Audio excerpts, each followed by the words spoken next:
السلام علیکم ورحمۃ اللہ وبرکاتہ۔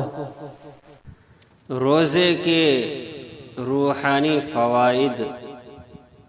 روزے کی حالت میں حلال و پاکیزہ چیزوں سے بچنے کی وجہ سے سارا سال حرام چیزوں سے بچنے کی صلاحیت انسان میں پیدا ہوتی ہے اور اسی کا نام تقوی ہے۔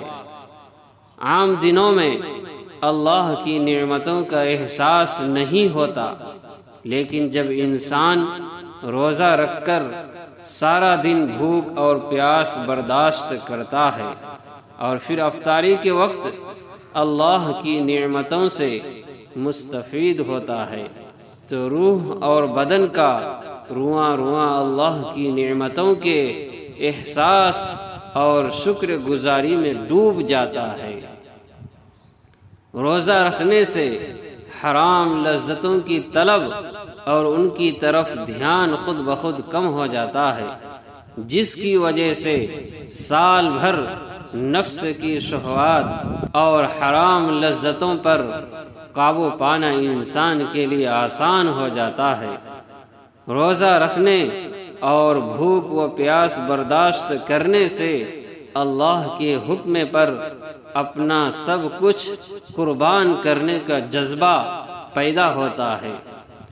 روزے میں بھوک برداشت کرنے سے انسان کو بھوک کی تکلیف کا احساس ہوتا ہے، جس کی وجہ سے اس کے دل میں غربا اور مساکین سے ہمدردی پیدا ہوتی ہے اور اللہ کی راہ میں دل کھول کر اپنا مال خرچ کرنے پر آمادہ ہو جاتا ہے۔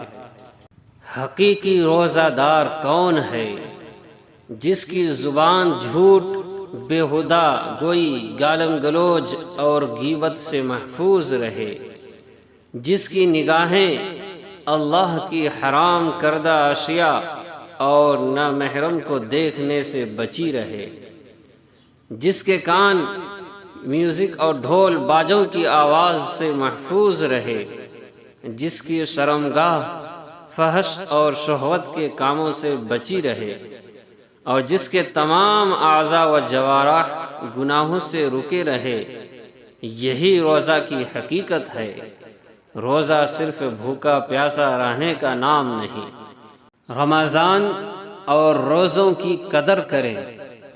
بہت سے دوست روزے رکھنے میں کمزوری دکھاتے ہیں اور کہتے ہیں کہ گرمی بہت ہے اور روزہ رکھنا برداشت سے باہر ہے۔